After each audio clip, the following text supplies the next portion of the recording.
it shouldn't matter what you wear to be a gamer. It should just be the fact that you're coming to play games. Anyone, I could come and play games in a suit. Why does it mean anything different? I've seen people in Japan come into the arcades wearing a suit playing games. Interesting. Yeah, like no one ever sees that. Hey guys. Hey. Welcome to another episode of How Much Do They Make series. And today we have a special guest. He is a pro gamer and he goes by the name of King J. Welcome, King J. Hey.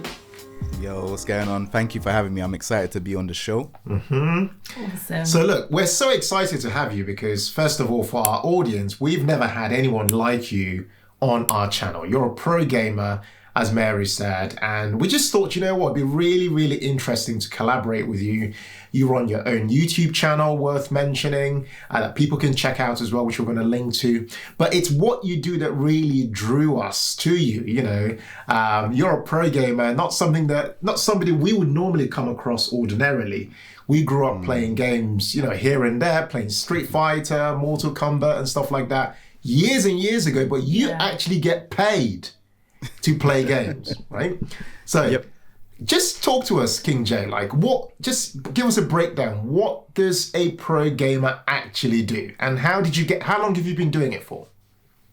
So when it comes to pro gaming is basically like, say for example, if you're going, there's different ways to get paid from it, but from what I do is I compete and I earn from either tournaments, making YouTube content, or streaming, playing games. So streaming, playing games would be Twitch, making content and getting paid from like the adverts and stuff like that. That's YouTube. And tournaments, that's just whatever tournaments you find out, you go there. If you get top 3, top 5, depending on what their payout is, you get paid. And that's how I get paid as a pro gamer.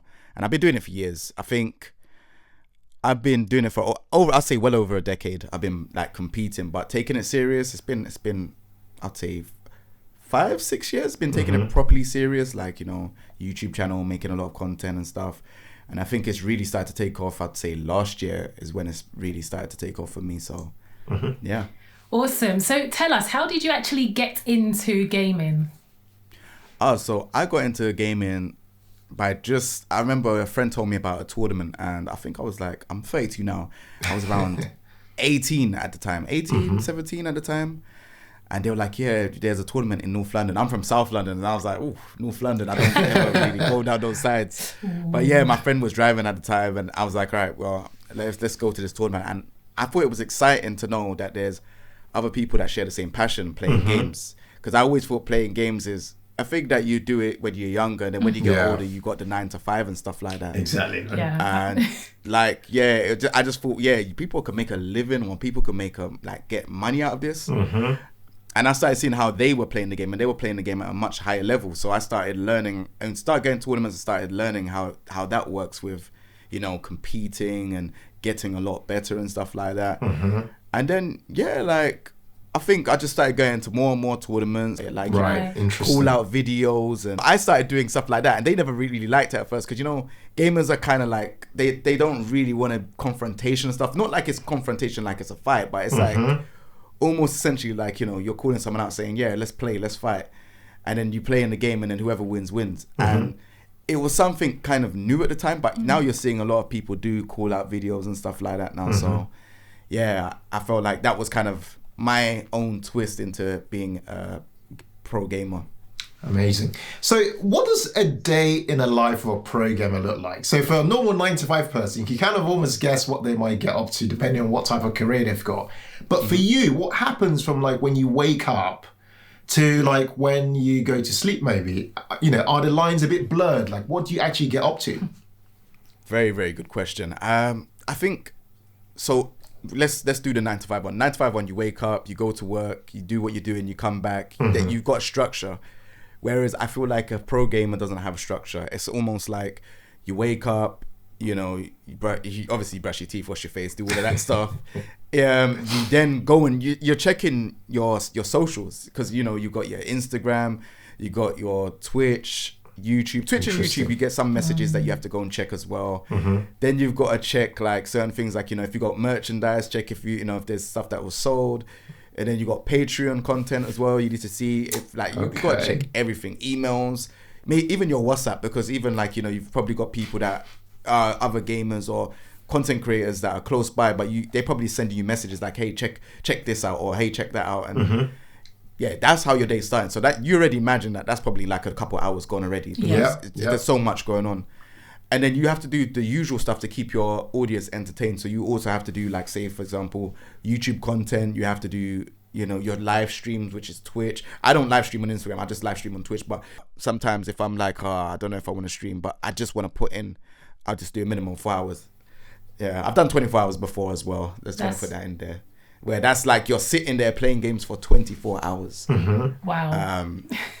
Yeah, I wouldn't advise anyone to do it. It's quite a long process, and it was something that people used to do on Twitch, but I think now people are starting to realize, it's not the most healthiest thing to do. So people have stopped doing that. So that's kind of how my day consists. And it's like, I sometimes find myself in the nighttime drafting emails. So it's like, you might speak to people in your emails, and it's like, oh, you've come to, like, I don't know, at 10 o'clock, 10 p.m. and stuff like that. For gamers, there ain't really a shut-off time. So most people watching this might be thinking, like, how do you go from being somebody who's interested in games and going to tournaments to gaming now becoming your career? Like, when did you notice that transformation happen to the point where you were like, do you know what? I want to focus on this instead of a 9 to 5.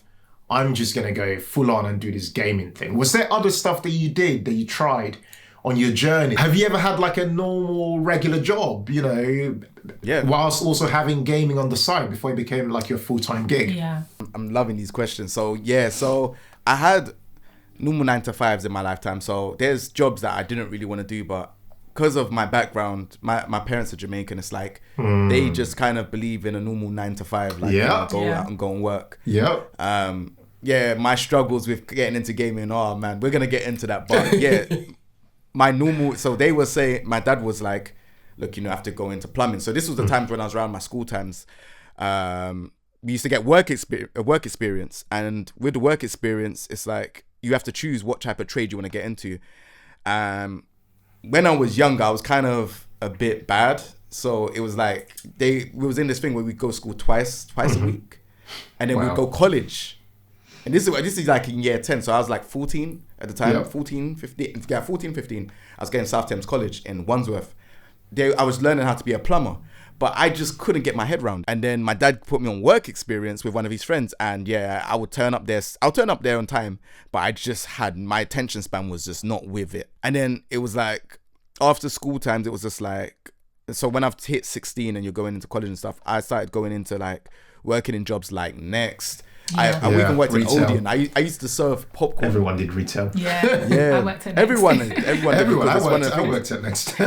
Yes, it's mad. So I done Next. My first job was home base. And then I worked in, I brought a camera. That's when I first started my music venture. When I started filming rappers like Dave, J Haas, Krypton Conan, J Haas and stuff.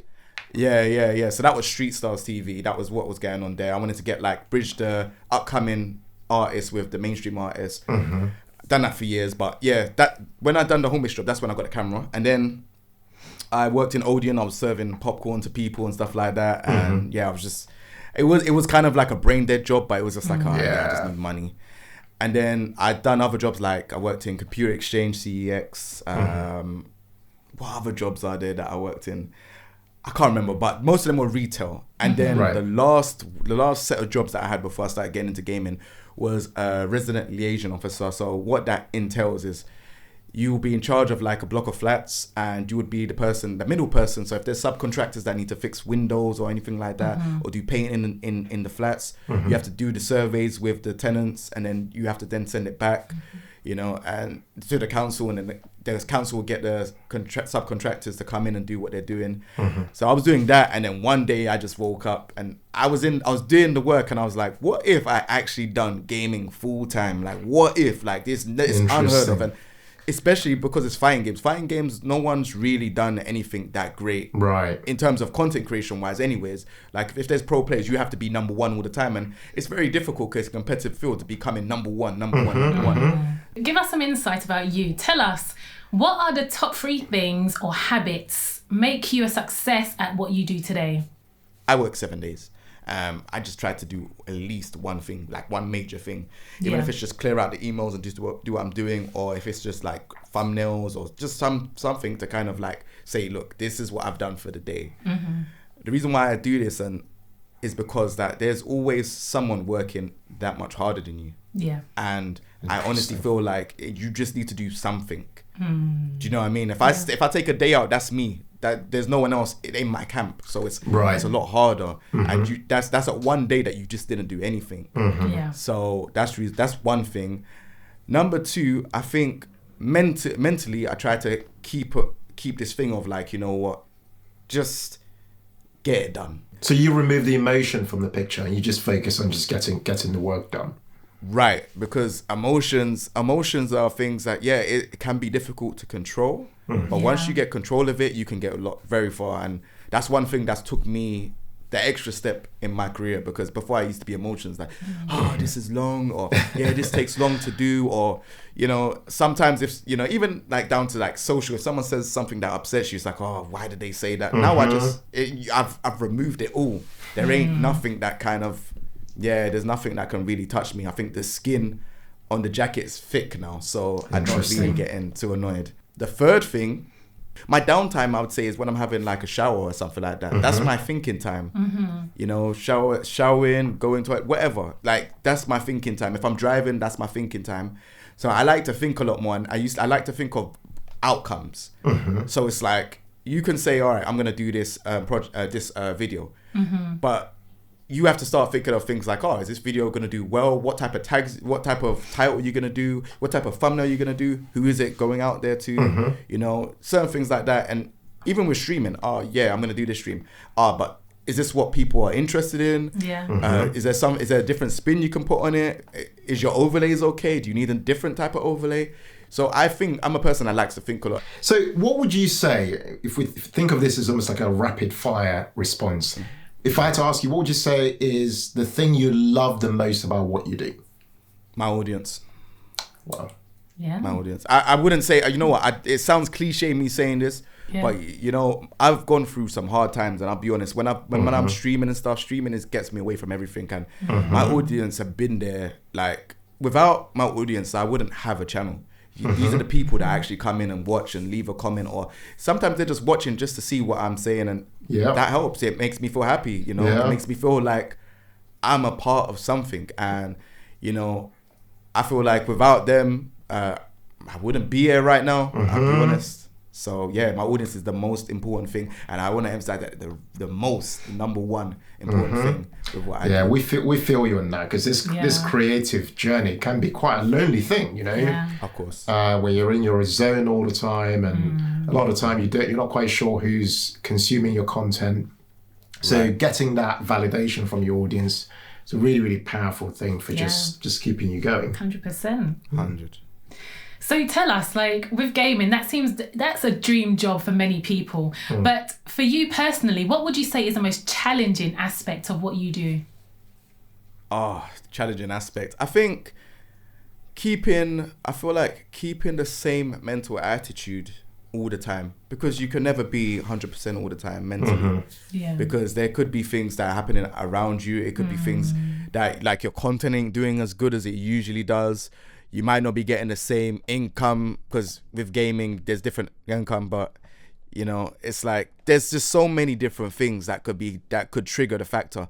And then you have to start thinking of like, what can you do to make it back to the way how you would usually expect it to be. You have to take that on the chin yourself. You can't be like, you can't just be like, you know what, this is what's going on, everyone. I don't know what to do. Sometimes it works for some people, but me personally, I think because of the way I've grown up and the way how my dad's kind of told me this strict kind of like, like just get on with it. Like, don't complain about it, just get on with it.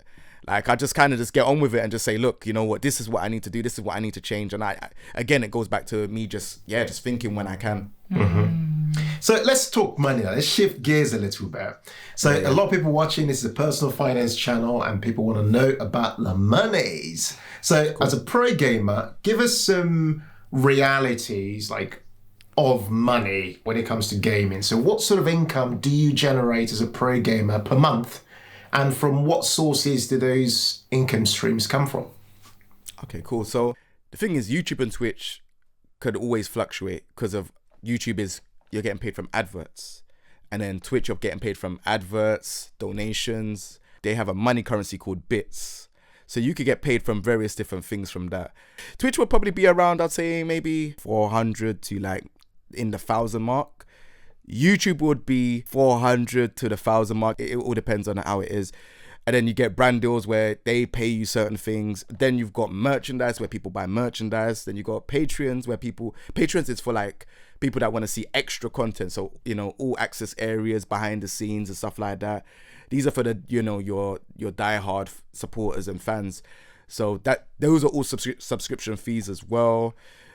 And then you have, I think that is it off the top of my head, yeah. So if you had to look at it as, if you had to take an average maybe of what it might be, on a monthly basis, if you had to pick a number, obviously we know that number can change because it's coming from different sources. What would be a safe number per month kind of thing? It could be up to, it could be 2,000, it could be, I don't know, that's the minimum. Yeah.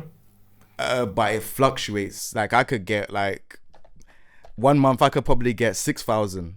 And then there could be like, I don't know, a big campaign or with a game or a big campaign with a product, and yeah, they just want to just give you so much money, and it's like, oh wow, this is different than the usual. Yeah. And then you're like, all right, well, this is nice. Yeah.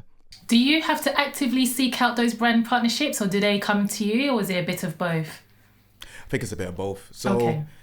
I think I don't actively know where all these like brand partnerships are happening, but I think because I'm very visual on YouTube, and so when I'm streaming and stuff, they're seeing my face.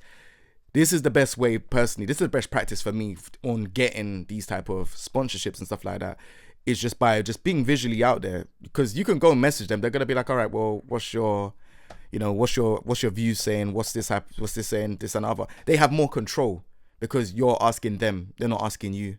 But if they're asking you, oh, we want you to do this, you have a lot more control because you didn't go to them. They came to you. So tell the audience, what is the maximum income potential for somebody who wants to become a pro gamer? The max, it depends. If you're winning tournaments, yeah, I don't know, 40,000, 100,000. Do you know what I mean? Okay. There's people winning a lot of money. It really does fluctuate. I can't give like a stamp on it and say, yeah, look, this is the maximum you can earn. And there's different games as well. Different games like, Dota 2, League of Legends, all of these games. These games, you can earn a lot more than where I'm at right now. And then you've got other games like Call of Duty, which is a shooting game, Overwatch, Valorant. All of these games, you can make a lot more than what I'm at right now because I'm in fighting games. And again, there's different tiers. So that tier 1 is the Dota, League of Legends. Tier 2, Call of Duty, Valorant. Tier 3 is kind of like the other games, like, fighting games and stuff like that. It all depends. It all varies. Have you got any plans of actually increasing your income in the near future? And if so, what are you planning to do differently to make that happen? I think I want to start investing into different things now. So in terms of like, I don't really do much Patreon content, so I want to do more Patreon content. But then I also want to start using money to invest into other things in gaming. So for people watching this, what top 3 pieces of advice would you give to somebody who wants to become a pro gamer and earn as much as you do and potentially a lot more? I'd say stay consistent. That's in terms of content. When creating content, stay consistent. Write down stuff as well. Like if you get a booklet or even just like a little notepad, write down stuff to just to keep stuff down there, because a lot of people think in their minds and say, yeah, they want to do this type of content, they want to do this, that and the other, and they often forget. I'm one of those people. I forget sometimes quite a bit, like, oh yeah, I want to do this, and it's like, oh, what was I thinking about the other day? Yeah. Can't remember. It's gone.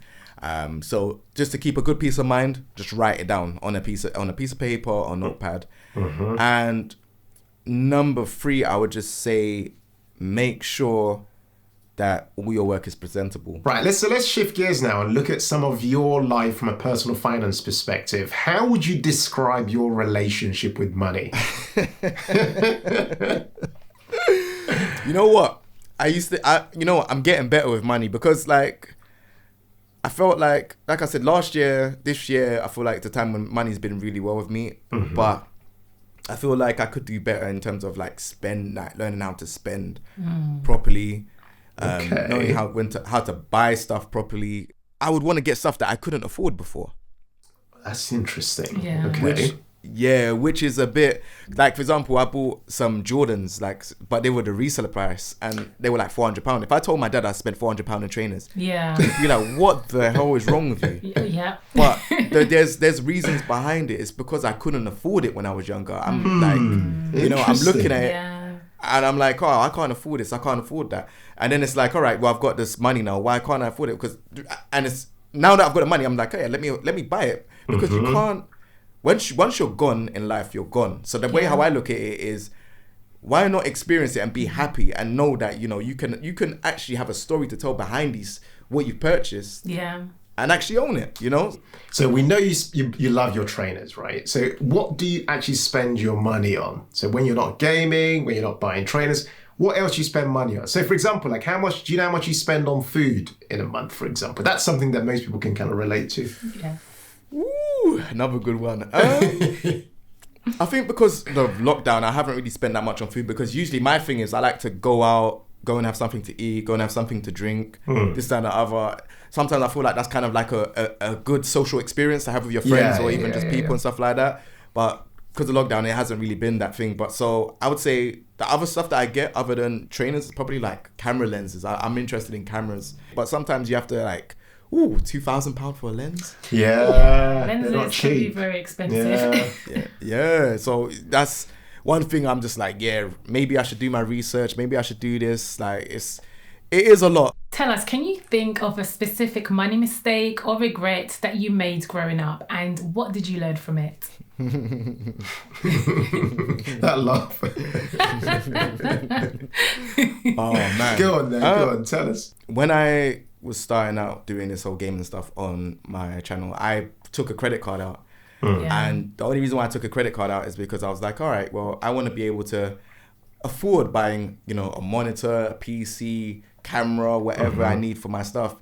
And I thought it was a good thing to do at the time. And I still kind of think it's a good thing, but I wouldn't suggest it to people, because that stuff can affect your credit score if you can't afford to pay it and stuff like that. Yeah, big time.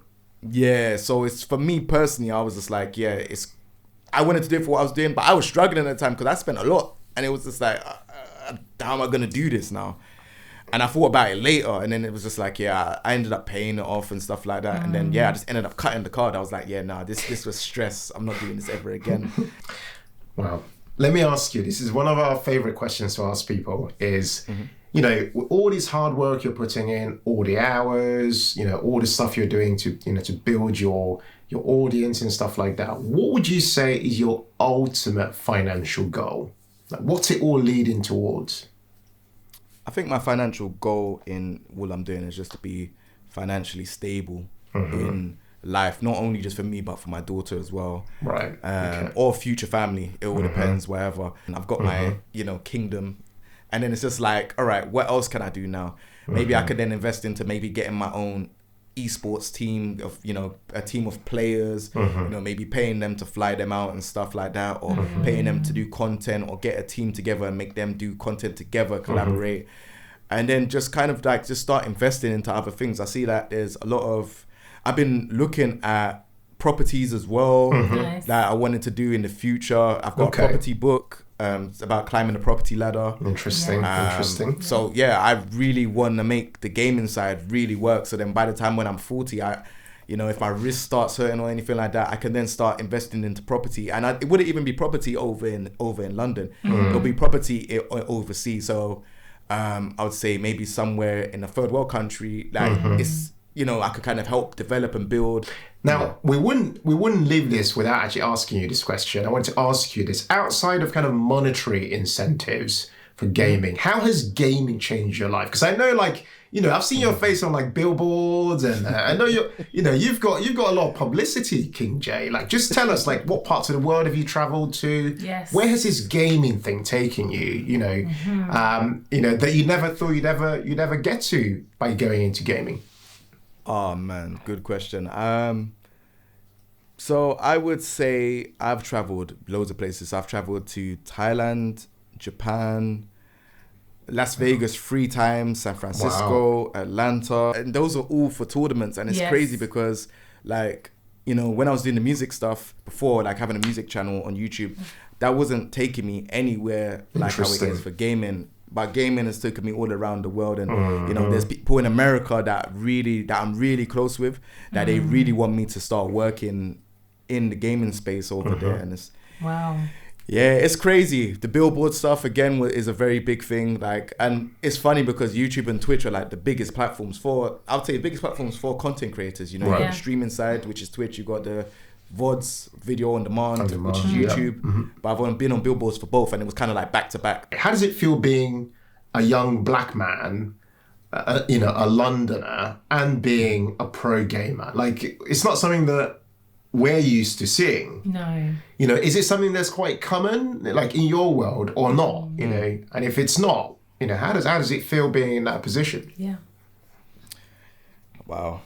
Being a young black gamer, especially one that looks like me, beard, hat, like, this is the stereotype that people think that you're not a gamer, they think you're a rapper. I've had one time I've gone to a gaming event, and they were like, oh, so what do you do? And I said, what does it look like I do? Like, just a question just to spin it off, because I always wanted to know. And he's like, oh yeah, you look like a rapper. And I was like, oh, so what does a rapper look like? And he's like, oh, no offense. Reason why I wear the hats and that, it's not because I've got a bald head or anything. It's just because of the stereotype that comes with wearing a hat, having a beard, having headphones on. You look like a musician. That's the stereotype that people get that are not from the gaming world. Which I wanted to break that stereotype, because it's not really, it shouldn't matter what you wear to be a gamer. It should just be the fact that you're coming to play games. I could come and play games in a suit. Why does it mean anything different? I've seen people in Japan come into the arcades wearing a suit playing games. Interesting. Yeah, like, no one ever sees that. Like, in a full-blown suit, the blazer, everything. So your gaming is different because people come to you to learn moves? Is that what it is? So my gaming, so when I stream, people come to watch me play because I've had a lot of knowledge on fighting games. So they come to watch me and see how I play games and stuff like that. My content teaches people how to play fighting games. So, if you're new to fighting games and you're just pressing buttons because you don't know what you're doing, there is a lot of stuff that teaches you, well, this is how fighting games work. When you pick this character, or, when you do this type of thing, I've got character guides on every character on Tekken 7. Interesting. I've got, like, we talk about even just other fighting games, like how it works if you're trying to get like a command grab character or grappler, or grapplers are usually wrestling characters. We talk about that in all the fighting games and stuff like that. King J, thank you so much for that. Thank you, man. I'm sure that for a lot of our audience, this will be very insightful and just give some people an idea of what it means like to become a pro gamer. So we absolutely loved having you on. And guys, hope you enjoyed this video. Let us know in the comments what you found interesting. And also, is there anything else that you wanted to ask that maybe we didn't ask King J? Let us know in the comments, and we'll be in the comment section, and so will King J, to answer your questions. Thank you for having me. I really enjoyed it. Thank you. Yep, and I was going to say, don't forget, guys, to head over to his channel and check him out at King J here on YouTube, and just check out what he does, even if it's just for interest. Definitely head over there and check out, and don't forget to subscribe and and support him if you have an interest in gaming. We'll put his details in the comments as well, guys, for you to check him out. All right, guys, take care, guys. Take care. And as ever, guys, in all things, be thankful and seek joy. See you in our next video. Bye. Bye.